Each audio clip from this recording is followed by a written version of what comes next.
Hello everyone, कैसे हैं आप सभी। Welcome to the channel. So today we are going to start our next session in the series of biology through MCQs.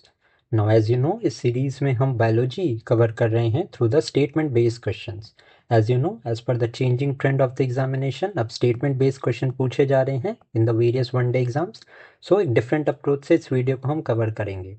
Total इस series में 300 plus MCQs we are going to revise, and इसके पहले वाली video में already हमने question number 22 तक cover कर लिया था। सो टोटल आज हम स्टार्ट करने वाले हैं क्वेश्चन नंबर 23 से। So let us start our today's video. No, सबसे पहला क्वेश्चन है हमारा, consider the following statement regarding the sex determination. No, sex determination के रिलेटेड मैं आपको बता दूं कि the child born is called male और फीमेल, एंड ये डिपेंड करता है on the male counterpart. Okay, females पे डिपेंड नहीं करता है। सबसे इंपॉर्टेंट पॉइंट तो यही है इस क्वेश्चन में जानना। सो जनरली फीमेल्स का जो होता है, they have X x x chromosomes. अब एक्स एक्स की बात करूं तो एक एक्स होता है उनका मदर से, and the another X is from the father. On the other hand, जब जब it is said that the child born is a male, तो इसका मतलब है कि मेल या उनके जो फादर हैं उनसे उनको X chromosome sorry Y chromosome मिलता है, एंड मदर से एक्स क्रोमोसोम मिलता है। तो यहाँ से ही we can understand that the sex determination is determined from the male counterpart. Okay, no, females have X X sex chromosome, absolutely correct है। मेल्स का एक्स वाई सेक्स क्रोमोसोम होता है, ये भी बिल्कुल करेक्ट है। थर्ड स्टेटमेंट है, the sex of the child is determined by the mother's sex. No, this is determined by the father's chromosome. Okay, so total pair of chromosomes की मैं बात करूं अगर कितने होते हैं, तो 23 पेयर्स होते हैं। ये पॉइंट आप ध्यान में रखना, ये भी क्वेश्चन पूछा जाता है। सो यहाँ पे only the first and second statement is true, third one is not true because the sex is determined from the father. Next question है 24, consider the following statement regarding the DNA. Now DNA सबसे पहले तो आपको पता होना चाहिए basic unit of life होता है। ऐसे एक basic unit of life is known as gene. Okay, and इसी के जब हम आगे जाते हैं तो डीएनए होता है हमारा जो कैरेक्टरिस्टिक्स जो भी होती हैं in human body, these are holded by this DNA only. Now the DNA stands for the deoxyribonucleic acid, and basically ये डबल स्ट्रैंडेड होता है। ऑन द अदर हैंड अगर मैं बात करूं आरएनए की, तो आरएनए में सिंगल स्ट्रैंड होता है। ये एक बेसिक डिफरेंस आप ध्यान में रखना। नेक्स्ट है adenine pairs with guanine, and next है हमारा इट कंटेन्स डीऑक्सीराइबोज शुगर। तो अभी ही हमने ये चीज़ देख लिया था कि डीएनए का फुल फॉर्म ही यहाँ से आता है, तो थर्ड भी हमारा एब्सोल्युटली करेक्ट है। नाउ अगर मैं पेयरिंग की बात करूँ ना, तो जो डीएनए में पेयरिंग होती है that is between adenine and guanine. Okay, and cytosine और हमारा होता है थाइमिन। तो अगर मैं सही यहाँ पे बात करूँ तो adenine pairs with thymine and guanine pairs with cytosine. ठीक है, दैट इज वाई सेकेंड हमारा यहाँ पे इनकरेक्ट है, बिकॉज एडेनिन जो होता है वो थाइमिन के साथ पेयर होता है, एंड यहाँ पे जो हमारा ग्वानिन होता है दैट पेयर्स विथ साइटोसिन। सो यहाँ पे सेकेंड स्टेटमेंट हमारा इनकरेक्ट है, first and third statement is true. Okay, now next question है, we have to tell the correct statements regarding the genetic terms. Now genetic terms की मैं बात करूं तो यहाँ पे 4 terms आपको ध्यान में रखना है। सबसे पहला तो है gene. So what actually is a gene? So gene is a segment of the DNA, ठीक है, that codes for the specific traits. This is gene. इसके बाद अगर मैं बात करूं तो allele है, this is the different version of the same gene। ठीक है, नेक्स्ट जेनेटिक टर्म है हमारा, एक तो है जीनोटाइप जो which shows up the genetic makeup, and the another one is phenotype that refers to the physical appearance. Clear है? So अब इस क्वेश्चन को देखते हैं। Now the genotype refers to the genetic makeup, correct है। The phenotype refers to the observable traits or the physical traits. So this one is also correct. Next, third statement है हमारा, the homozygous organism have different alleles. अब यहाँ पे अगर आपको ये term नहीं भी पता है तो by common sense you can apply. Chemistry में आपने पढ़ा होगा होमोजीनियस मिक्सचर एंड हेट्रोजीनियस. तो होमोजीनियस मिक्सचर वो मिक्सचर होते हैं दैट इज सेम, हेट्रोजीनियस में डिफरेंट मिक्सचर्स होते हैं. तो होमोजाइगस ऑर्गेनिजम्स जो होते हैं उनके पास सेम एलिल्स होते हैं, यहाँ से आप डिराइव कर सकते हो. सो हमारा थर्ड स्टेटमेंट यहाँ पे इनकरेक्ट है, फर्स्ट एंड सेकंड हमारा करेक्ट होगा. ठीक है. नेक्स्ट है, consider the following statement regarding the blood groups. अब ये क्वेश्चन ब्लड ग्रुप्स के ऊपर है. तो ब्लड ग्रुप सबसे पहले तो आपको पता होना चाहिए, this was found by Karl Landsteiner. ठीक है. अब इन्होंने क्या फाउंड किया था, सबसे पहले ब्लड ग्रुप फाउंड किया which is belongs to the ABO blood groups. Okay. इन्होंने और क्या बताया कि भैया ब्लड में होते हैं antigens that are present on the surface of the RBC, that is the red blood cells. इसके अलावा इन्होंने बताया कि एंटीबॉडीज होती हैं. कहाँ होती हैं एंटीबॉडीज, तो प्लाज्मा में होती हैं. बाकी की इंफॉर्मेशन हम क्वेश्चन में देखते हैं. Now the ABO blood group system was discovered by Karl Landsteiner. Absolutely correct है. Now the blood group O is the universal recipient, मतलब ये यूनिवर्सली सारे ब्लड ग्रुप से ये रिसीव कर सकते हैं. But the second statement here is false. ये लॉजिकल है, ये आपको पता भी होगा. Blood group O is the universal donor, not the recipient. Okay. Third statement है हमारा, blood group A B has both A and B as antigens, and antigens मैंने आपको बताया है are present on the surface of the red blood cells. And red blood cells में क्या होता है, हेमोग्लोबिन होता है. एंड ये क्या करते हैं, ये ऑक्सीजन को कैरी करते हैं थ्रू द ब्लड स्ट्रीम्स. ये भी आपको पता होना चाहिए रिगार्डिंग द आरबीसी. सो यहाँ पे सेकंड स्टेटमेंट हमारा इनकरेक्ट है, first and third statement here is true. B हमारा करेक्ट आंसर है. नेक्स्ट है हमारा, consider the following statement regarding the single gene inheritance. No, the sickle cell anaemia is a single gene disorder. Absolutely correct. It is caused by a mutation in the single gene. Now, acquired traits are example of single gene inheritance. Now, ये acquired traits हैं. Acquired traits का क्या मतलब होता है, वो trait जो कि acquire किए जाते हैं. ठीक है. And acquired traits are not generally genetic. But ये जो सिकल सेल एनीमिया है एंड जो ये सिंगल जीन इनहेरिटेंस होती है ये जेनेटिक होती है. So acquired traits are not an example of single gene inheritance. Okay, क्योंकि these are acquired at a later point of time. That is why third हमारा इनकरेक्ट है, first and second here is absolutely correct. Okay. Now next है हमारा modes of nutrition, and ये एक बहुत important topic है. अब अगर मैं बात करूं मोड्स ऑफ न्यूट्रिशन की तो मैं आपका रिवीजन करवा देता हूं.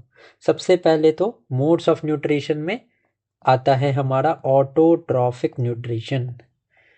No, autotrophic nutrition is those organism that synthesise their own organic food from the inorganic materials. मतलब ऑटोट्रॉफिक मोड ऑफ न्यूट्रिशन में अपने खुद का जो वो खाना है, अपने खुद का जो फूड है, they can synthesise their own food. Okay. Second mode of nutrition जो होता है दैट इज हमारा heterotrophic mode of nutrition. Now heterotrophic mode of nutrition is a nutrition in which the organism cannot make their own food. Okay, वो अपना food खुद से नहीं बनाते हैं. नेक्स्ट जो होता है हमारा is saprophyte, saprophytic mode of nutrition.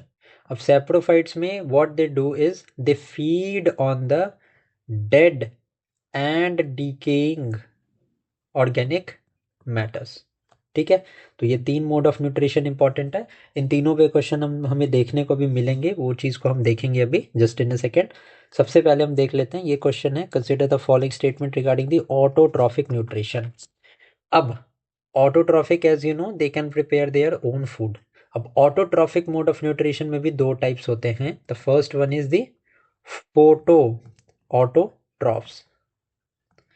अब फोटो ऑटोट्रॉफ्स में क्या होता है कि ये जो फूड बनाते हैं अपना, इनका source is the sunlight. Sunlight से they make food, and obviously जब सनलाइट इनको चाहिए तो they have the chlorophyll, and इसमें आते हैं all the green plants, they come under this photoautotrophs category. Photo का मतलब ही होता है लाइट, जो सनलाइट से अपना फूड बनाते हैं, ठीक है। सेकेंड हमारा जो टाइप होता है in the autotrophic mode of nutrition is the chemoautotrophs. अब केमो ऑटोट्रॉफ्स में ये होता है that the chemical energy is release during the oxidation of the inorganic substances. It means what, that no sunlight is needed, sunlight की ज़रूरत नहीं होती है, ठीक है। एंड इनका बहुत ही ज़्यादा रोल होता है in the nutrient cycling process. अब अगर मैं बात करूं एग्जांपल्स की, तो यहाँ पे हमारा नाइट्रोसोमोनास बैक्टीरिया जो होता है, this is an example of the chemoautotrophs. अब हम क्वेश्चन देखते हैं। Now, organism utilize sunlight to convert carbon dioxide and water into the carbohydrates। अब obviously photoautotrophs होते हैं ये। Now this is performed by green plants and some bacteria। Absolutely correct है। All the green plants perform the autotrophic mode of nutrition। इसके अलावा cyanobacteria and some of the protists। protist में क्या, तो Euglena, इनका भी autotrophic mode of nutrition होता है। Next is chlorophyll is required to trap the solar energy. Obviously chlorophyll की जरूरत होती है, ये मैंने आपको बताया। सो करेक्ट हमारा जो है यहाँ पे जितने भी स्टेटमेंट दिए हैं, all of these are absolutely correct. Next है हमारा, consider the following statement regarding the heterotrophic nutrition. अब हेट्रोट्रॉफिक न्यूट्रिशन की मैं बात करूं तो यहाँ पे क्या होता है कि इनकी जो कैटेगरी होती है वो 4 टाइप की होती है। सबसे पहले होते हैं herbivores. Now what they do is they are also known as the plant eaters. Next है हमारा carnivores, so these are the meat eaters. Then हमारा आता है omnivores, so they eat both plants as well as meat or animals. And next जो हमारा fourth type है, this is the detritivores. Now they eat the decaying organisms. So these are the 4 example of the heterotrophic mode of nutrition. Okay. So detritivores और saprophytes भी इसको बोलते हैं because they feed on the dead and decaying organic matter. So सबसे पहला हमारा saprophytic nutrition involves feeding on the dead and decaying matter. Absolutely correct. The holozoic nutrition involves engulfing solid food such as amoeba. Next है the parasite nutrition involves killing the host organism to obtain food. ठीक है। अब parasite क्या होते हैं, क्या ये organism को किल करते हैं क्या, नहीं, ये क्या करते हैं, they feed on the others to derive nutrition. अब वो जिंदा रहेंगे तभी तो ये न्यूट्रिशन डिराइव करेंगे। सो पैरासाइट्स जनरली किल नहीं करते हैं, तो किल कौन करते हैं, predators kill, such as you have seen a tiger और a lion killing a deer. So these are the predators that they obtain by their food by killing the other organism. But parasites generally do not kill, they feed on the body of and the nutrition of the others. That is why third हम यहाँ पे eliminate कर देंगे, first and second हमारा correct answer होगा। Next है, consider the following statement regarding the human digestion। अब human digestion सबसे पहले आपको पता होना चाहिए कि it starts from the mouth। Mouth में क्या होता है, सलाइवा रिलीज होता है, एंड सलाइवा में होता है एमाइलेज। एमाइलेज का काम क्या होता है, सो एमाइलेज का काम होता है स्टार्च का ब्रेक डाउन करना, ठीक है। स्टार्च इज और the carbohydrates are break down into sugar to provide the instant energy. So अगर आपसे पूछें क्वेश्चन में कि डाइजेशन जो है ये जनरली स्टार्ट होता है फ्रॉम, ऑप्शंस आपको दे देंगे वो, तो आपको यहाँ पे मार्क करना होगा जनरली माउथ से ही डाइजेशन स्टार्ट होता है। क्वेश्चन देखते हैं।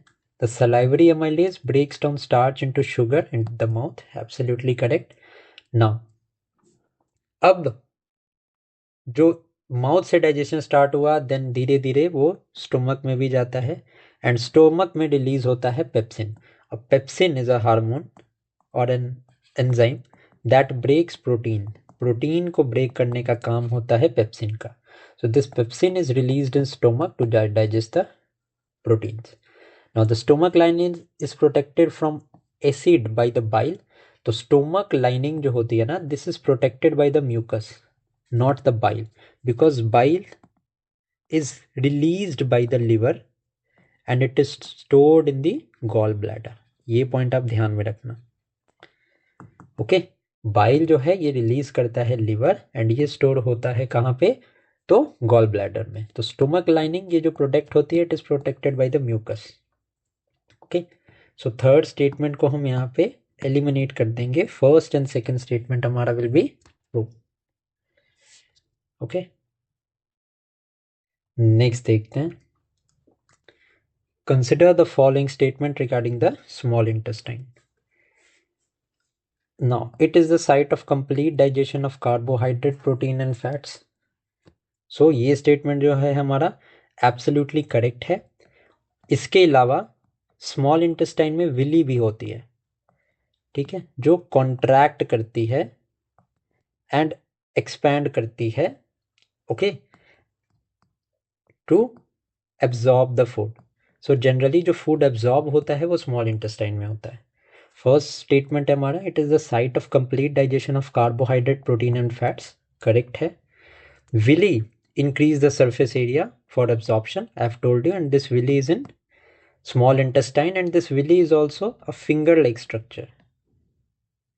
Okay, now trypsin and lipase act in an acidic medium of the stomach. अब स्टोमक में जो एसिड होता है ना, that is the hydrochloric acid, HCl होता है स्टोमक में। ये जो ट्रिप्सिन और लाइपेज होता है ये बेसिक होता है इन नेचर, बेसिक है, इसको अल्कलाइन बोल सकते हैं। So that is why third हमारा यहाँ पे इनकरेक्ट होगा, फर्स्ट एंड सेकेंड हमारा will be the correct answer. Next है, consider the following statement regarding the respiration. अभी रेस्पिरेशन को स्टार्ट करने से पहले लेट मी टेल यू, हमारे दो टाइप्स ऑफ रेस्पिरेशन होती हैं जो बहुत इंपॉर्टेंट है, ठीक है। नेक्स्ट क्वेश्चन यहाँ से आते हैं आपके एग्जाम में। नाउ रेस्पिरेशन दो टाइप्स की होती है। First one is the aerobic respiration. Now aerobic as you understand is in the presence of the oxygen. It means what, कि aerobic respiration में ऑक्सीजन का presence होता है। Okay, now what happens in the aerobic respiration is that glucose जो होता है oxygen के साथ in the presence of oxygen it gives CO2, water and energy, and energy जो रिलीज होती है इसमें high energy is released. And aerobic respiration में कंप्लीट ब्रेकडाउन होता है ग्लूकोज का, ठीक है। ग्लूकोज का क्या हमारा केमिकल फॉर्मूला है, C6H12O6। ओके, नेक्स्ट है हमारा anaerobic respiration. Now in this respiration oxygen is not there, lack of oxygen में ये एनारोबिक रेस्पिरेशन होता है। And in this there is the partial breakdown of glucose, glucose का partial breakdown होता है। अब एरोबिक रेस्पिरेशन की एक और बात है कि एरोबिक रेस्पिरेशन में जो रेस्पिरेशन जो शुरू होता है प्रोसेस, वो साइटोप्लाज्म में शुरू होता है and it ends in mitochondria. Mitochondria में क्यों, क्योंकि एनर्जी प्रोड्यूस हो गई। एनारोबिक रेस्पिरेशन में इंटायरली ये जो प्रोसेस होता है वो साइटोप्लाज्म में होता है, ठीक है। अब अगर मैं बात करूं तो दो प्रोडक्ट्स होते हैं इसके। सबसे पहला तो अल्कोहल का फॉर्मेशन होता है, जब glucose without the presence of oxygen यहाँ पे रिएक्ट करता है, then alcohol is form, CO2 form होता है plus energy which is low, obviously क्योंकि ऑक्सीजन नहीं है, तो अल्कोहल का फॉर्मेशन होता है इन दी एनारोबिक रेस्पिरेशन। इसके अलावा एनारोबिक रेस्पिरेशन से लैक्टिक एसिड भी फॉर्म होता है, जब ग्लूकोज हमारे मसल्स में due to lack of oxygen it forms the lactic acid, ठीक है। ये पता होना आपको चाहिए एटलीस्ट इतनी बातें to know this question. Now the aerobic respiration takes place in the mitochondria. Now this starts in the cytoplasm and it ends in mitochondria. Now anaerobic respiration in yeast produces ethanol and carbon dioxide and anaerobic respiration releases more energy than aerobic. मैंने अभी आपको बताया था aerobic respiration में complete breakdown होता है glucose का. Okay, so high energy is released जो कि एनारोबिक में नहीं होता है. एनारोबिक रेस्पिरेशन में पार्शियल ब्रेकडाउन होता है ग्लूकोज का. तो जब ये पार्शियल ब्रेकडाउन है तो एनर्जी हाई नहीं होती है, energy is low. So third statement हमारा यहाँ पे इनकरेक्ट है. First and second is absolutely true, ये मैंने बता भी दिया आपको. ठीक है, नाउ नेक्स्ट है consider the following statement regarding the human respiratory system. Now the trachea divides into bronchi. Alveoli are the site of gaseous exchange in humans. Important है, ये क्वेश्चन आता भी है. ठीक है, the site of gaseous exchange is alveoli. तो first and second absolutely correct है. Next statement है हमारा during inhalation the diaphragm relaxes and moves upward. ये स्टेटमेंट हमारा गलत है. वाई? बिकॉज डायफ्राम जो है वो रिलैक्स नहीं करता है, वो कॉन्ट्रैक्ट करता है ड्यूरिंग इनहेलेशन एंड एक्सहेलेशन के टाइम पे वो रिलैक्स करता है. दैट इज वाई थर्ड हमारा यहाँ पे इनकरेक्ट है. First and second here is true. Okay, next statement, next question हमारा ह्यूमन हार्ट पे है. Now the right side of the heart deals with the deoxygenated blood. Left ventricle pumps oxygenated blood into the aorta.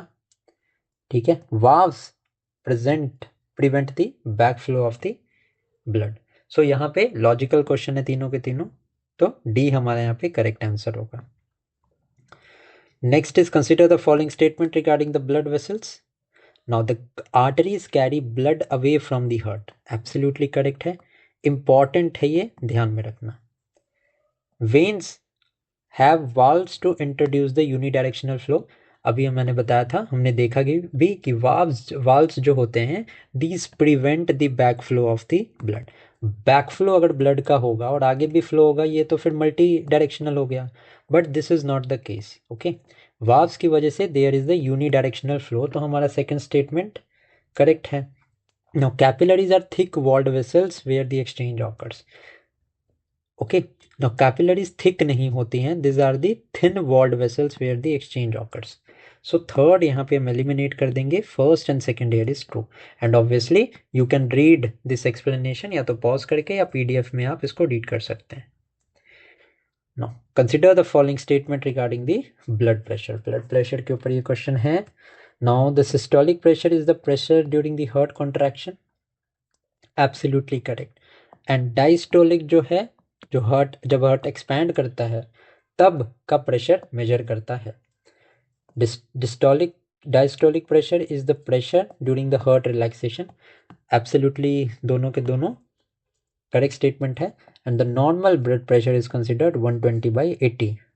सो तीनों statement हमारे यहाँ पे absolutely correct हैं. ये तीनों पॉइंट्स इंपॉर्टेंट भी हैं, सो इसको आप ध्यान से पढ़ लेना.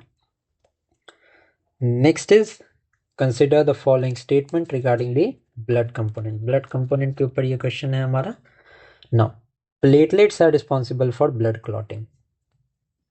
Plasma transports food, carbon dioxide and nitrogenous waste, and white blood cells carry oxygen to the tissues. अब white blood cells को हम lymphocytes भी बोलते हैं. एंड जनरली ये जो है ये defence part of the body होता है which prevents the infection in the body.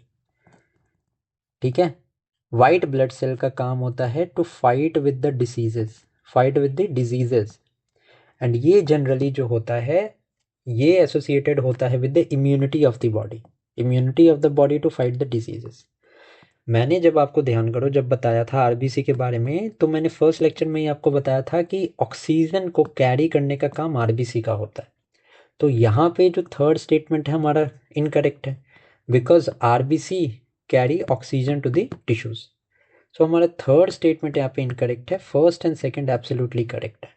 ठीक है, प्लेटलेट ब्लड क्लॉटिंग के लिए रिस्पॉन्सिबल होते हैं एंड प्लाज्मा जो ट्रांसपोर्ट करता है food, carbon dioxide and nitrogenous waste को। सो वह फर्स्ट एंड सेकंड ही हमारा यहाँ पे करेक्ट स्टेटमेंट होगा। नेक्स्ट है consider the following statement regarding excretion. Now kidney filters waste from the blood. Next है the ureter carries urine from the bladder to the outside. Now the functional unit of kidney is nephron. ठीक है, kidney का nephron होता है और brain का जो होता है वो न्यूरॉन होता है। दैट इज वाई ब्रेन के जो डॉक्टर्स होते हैं उनको न्यूरोलॉजिस्ट बोला जाता है। नाउ स्टेटमेंट सेकंड हमारा इनकरेक्ट है। Why? Because the urethra carries urine to the outside. Okay, ureter carries it from the kidney to the bladder. That is why हमारा जो सेकंड स्टेटमेंट है वो इनकरेक्ट है। Okay, first and third here is true. अब हमारा नेक्स्ट क्वेश्चन है regarding consider the following statement regarding the brain.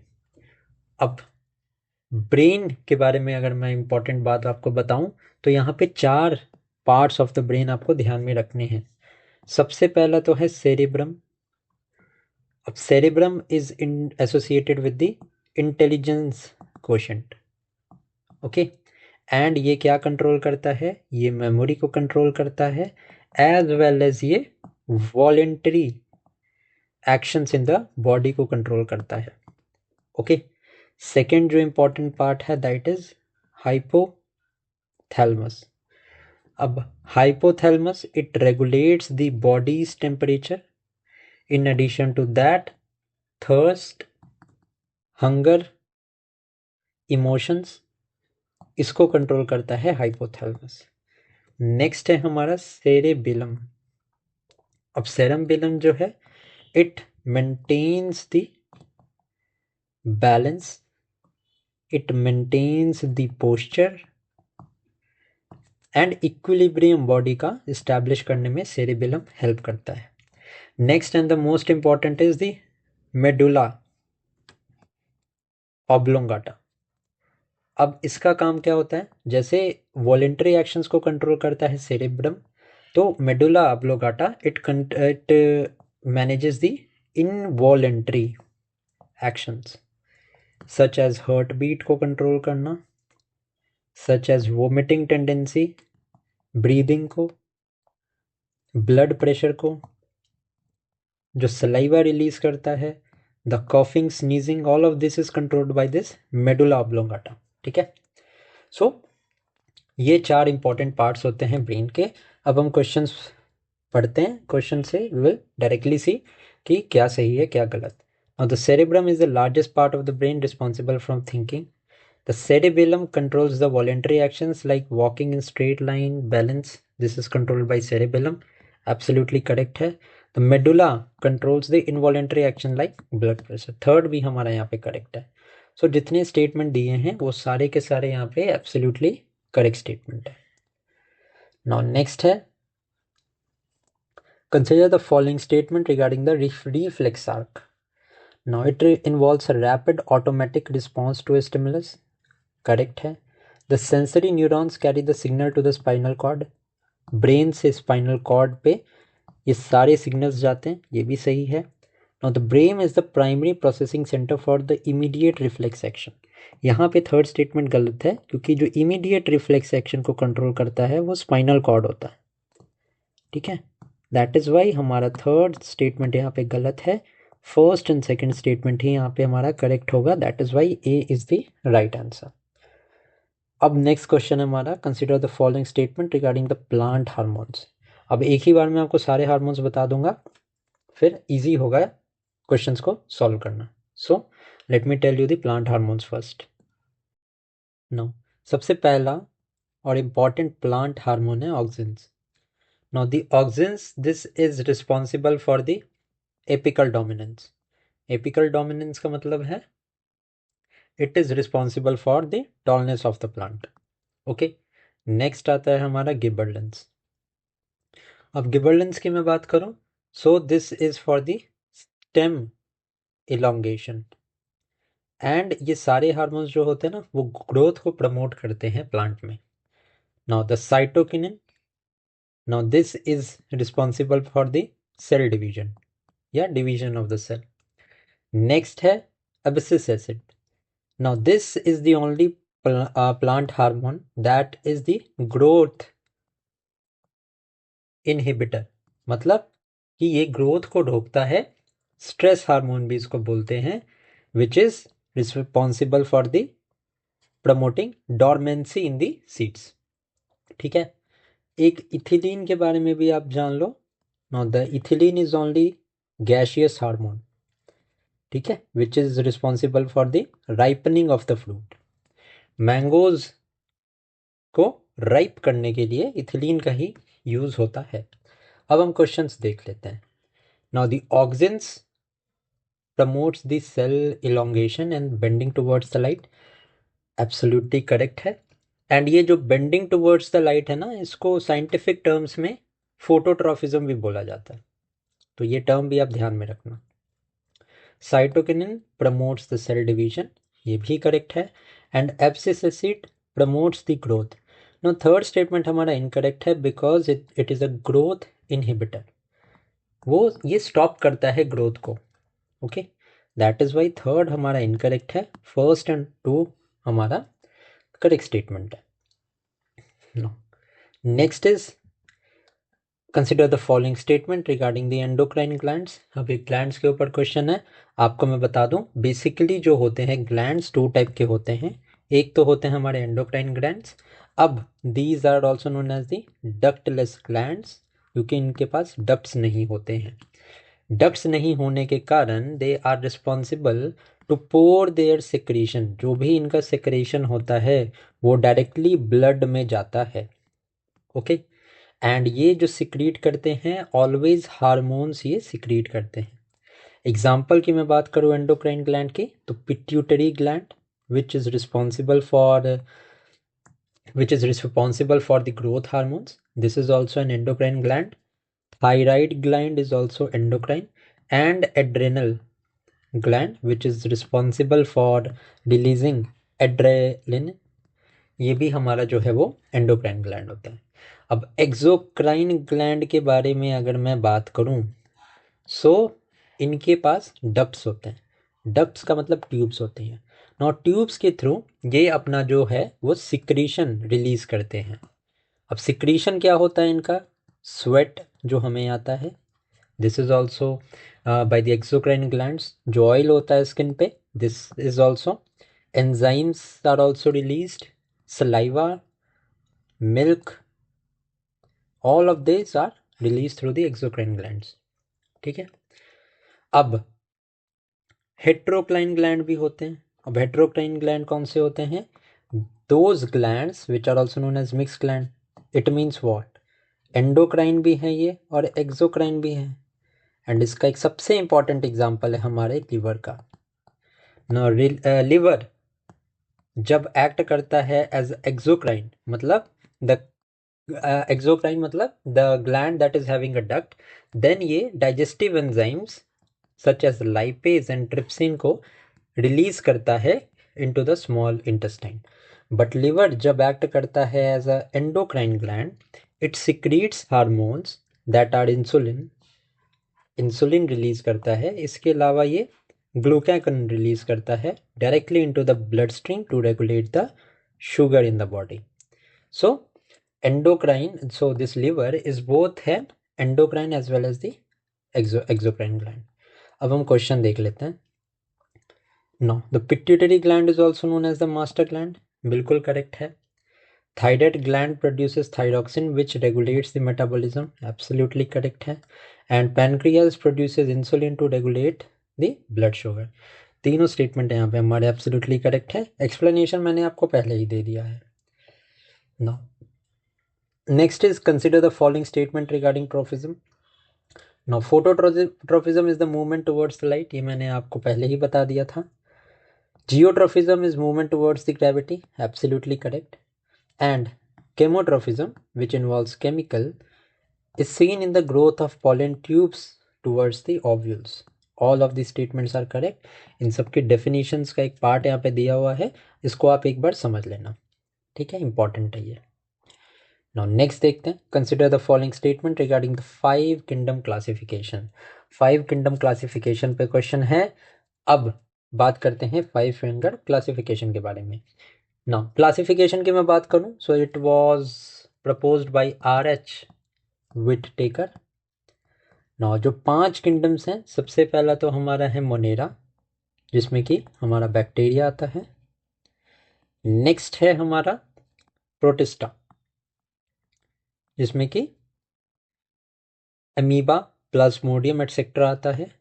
Third है हमारा फंजाई, जिसमें कि यीस्ट एंड मशरूम आता है। फोर्थ है हमारा Plantae, that are the producer, जिसमें जितने भी प्लांट्स हैं वो सारे कुछ आते हैं यहाँ पे। एंड देन हमारा है एनिमल या एनिमीलिया, जिसमें हमारे सभी इंसेक्ट्स, फिश, ह्यूमन, बर्ड्स सारे इसमें इंक्लूड होते हैं। ओके, नाउ अब जैसे जैसे हम क्वेश्चंस को डील करेंगे, I will tell you the about the, in description में बताऊंगा सबके बारे में आपको। क्वेश्चन देख लेते हैं। Now this 5 kingdom classification was proposed by RH Whittaker, absolutely correct है। Now monera includes the eukaryotic organism. अब मोनेरा की बात हो रही है तो सारा कुछ मैं मोनेरा के बारे में आपको यहाँ पे बता देता हूँ। Now monera is are the basically prokaryotic होते हैं, ठीक है। यूनिसेल्यूलर भी होते हैं ये, these are the unicellular prokaryotic organism. अब सेल वॉल इसमें प्रेजेंट होती है, but this is not made up of cellulose. जो मोनेरा में सेल वॉल होती है, this is made up of peptidoglycan. Okay, अगर मैं एग्जांपल की बात करूं मोनेरा में, तो bacterias are the prime example. इसके अलावा में माइकोप्लाज्म, इसके अलावा cyanobacteria. And Monera is the only kingdom that has the prokaryotic cells। अब यहाँ से ये आपका क्वेश्चन सॉल्व हो जाएगा। अब इसमें है Monera includes eukaryotic organism, which is absolutely incorrect, ठीक है। फंजाई की मैं बात करूँ तो fungi are heterotrophic organism with cell walls. So obviously cell wall होती है इसमें, बट सेल वॉल जो होती है फंजाई में, this is not made up of cellulose, but this is made up of chitin, ठीक है। इतनी बात बस आपको ध्यान में रखनी है। सेकंड स्टेटमेंट हमारा यहाँ पे इनकरेक्ट है, only the first and third are true. अब हमने देखा था किंगडम की क्लासिफिकेशन में 5 किंगडम्स को हमने क्लासिफाई किया था। अब अगर मैं बात करूँ प्लांट किंगडम की, तो प्लांट किंगडम की फर्दर क्लासिफिकेशन होती है। सबसे पहला जिसमें आता है थैलोफाइटा। अब अगर मैं आपको थैलोफाइटा के बारे में बताऊं, तो these Thallophyta have a simple body, ठीक है, एंड अनडिफरेंशिएटेड बॉडी होती है। मतलब बॉडी डिफरेंशिएटेड नहीं होती है, दिस इज अनडिफरेंशिएटेड, ठीक है। बेसिकली ये एक्वेटिक ऑर्गेनिजम्स में पाया जाता है। And a proper vascular system is absent. अब वैस्कुलर सिस्टम की बात करूं तो वैस्कुलर सिस्टम मतलब कि जाइलम एंड फ्लोएम इसमें नहीं होता है। And as you know, xylem is responsible for carrying water and nutrients, whereas phloem is responsible for carrying food, ठीक है। तो there is no vascular system that is present. And Thallophyta जो reproduce करते हैं, ये spores के through reproduce करते हैं। ओके, एंड एग्जाम्पल की मैं बात करूं अगर थैलोफाइटा की, तो स्पाइरोगिरा एटसेट्रा, ये जो है वो एग्जाम्पल होते हैं थैलोफाइटा के। अब बात करते हैं हम क्वेश्चन की। पहला क्वेश्चन है the lack of well differentiated body design, जो कि एब्सोल्युटली करेक्ट है। They are commonly called algae, absolutely correct है ये भी। And examples include spirogyra and ulothrix. So सभी स्टेटमेंट यहाँ पे एब्सोल्युटली करेक्ट है। नेक्स्ट, सबसे पहला हमने प्लांट क्लासिफिकेशन में थैलोफाइटा के बारे में देख लिया। अब हम बात करेंगे ब्रायोफाइटा के बारे में। Now Bryophyta are commonly known as the amphibian of the plant kingdom. They live on the land, but they require water for sexual reproduction, ठीक है। Now ब्रायोफाइटा में डिफरेंशिएटेड स्ट्रक्चर होता है, बट रूट्स नहीं होती हैं। इन एडिशन टू दैट, जो vascular system की बात मैंने पहले की थी, इनमें वैस्कुलर सिस्टम भी एब्सेंट होता है। Most common example is moss, जो आप रेनी सीजन के टाइम पे डैम्प वॉल पे ग्रीन कलर का आप देखते होगे ऑर्गेनिजम्स ग्रो करते हैं, this is nothing but bryophyta. ठीक है, अब हम देख लेते हैं question. They are called the amphibians of the plant kingdom, absolutely correct है। They possess specialise vascular tissue for conduction, मैंने अभी आपको बताया था कि इनमें वैस्कुलर टिश्यू नहीं होते हैं, सो सेकेंड हमारा इनकरेक्ट है। ओके, सेकेंड इनकरेक्ट है। Examples include moss and marchantia, so first and third हमारा करेक्ट है, second statement is not true. Now next आ गया हमारा, consider the following statement regarding the gymnosperms and angiosperms. Now अब मैं बात करता हूँ जिम्नोस्पर्म्स एंड एंजियोस्पर्म्स के बारे में। अब जिम्नोस्पर्म्स आर दोज जिनमें की सीड्स जो होते हैं वो नेकेड होते हैं, ओके, एंड द जिम्नोस्पर्म्स होते हैं they do not bear flower, इनमें फ्लावर्स नहीं होते। अगर मैं बात करूँ एग्जाम्पल्स की, तो pine, deodar, these are the examples of gymnosperm. On the other hand angiosperm की मैं बात करूँ तो इसमें जो होता है seed that is enclosed, the seed is enclosed inside a fruit, okay, and angiosperms में the flower is the reproductive organ, ठीक है। सो ये चीज आपको ध्यान में रखनी है। अब आ जाते हैं क्वेश्चन की तरफ। Gymnosperms bear the naked seeds, absolutely correct है। The angiosperms bear seeds and enclosed inside a fruit, ये भी हमारा बिल्कुल करेक्ट है। Pinus is an example of angiosperm, अभी मैंने बताया आपको जो पाइन होता है this is an example of gymnosperm, not an angiosperm. So हम थर्ड यहाँ पे एलिमिनेट कर देंगे, first and second will be the correct answer. Now consider the following statement regarding the animal phyla. Now अब animals की बात करते हैं, तो एनिमल्स में हमारे होते हैं फिशेज, देन होते हैं एम्फीबिया, देन होते हैं रेप्टाइल्स, देन होते हैं बर्ड्स, देन होते हैं मैमल्स, ये सब वर्टिब्रेट्स में आते हैं, ठीक है। अब ये जो क्वेश्चन है ये बेसिकली इनवर्टिब्रेट्स के ऊपर है, सो देखते हैं। Porifera are pore bearing animals, so Porifera की मैं बात करूं तो ये पोर बियरिंग होते हैं, बिल्कुल करेक्ट है। द स्निड्रिया टिपिकली शोर्स the radial symmetry and arthropoda is the largest phylum has and has jointed appendages, तो यहाँ पे सारे स्टेटमेंट हमारे करेक्ट हैं, ठीक है। अब वर्टिब्रेट्स के ऊपर क्वेश्चन है। अब वर्टिब्रेट्स की मैं बात करूं सो बेसिकली मैंने अभी आपको बताया था 5 टाइप के वर्टिब्रेट्स, फिर से बता देता हूं। फिशेस के बारे में बात करते हैं, तो फिशेस में जनरली 2 चैम्बर्ड हर्ट होता है। बात करें एम्फीबिया के बारे में तो इनमें जनरली 3 चैम्बर्ड हर्ट होता है। देन आते हैं रेप्टाइल्स, रेप्टाइल्स में भी बेसिकली 3 चैम्बर्ड हर्ट होता है, बट रेप्टाइल्स का एक example, sorry not example but एक एक्सेप्शन होता है रेप्टाइल्स में, that is the crocodile. Crocodile में हमारा 4 चैम्बर्ड हर्ट होता है।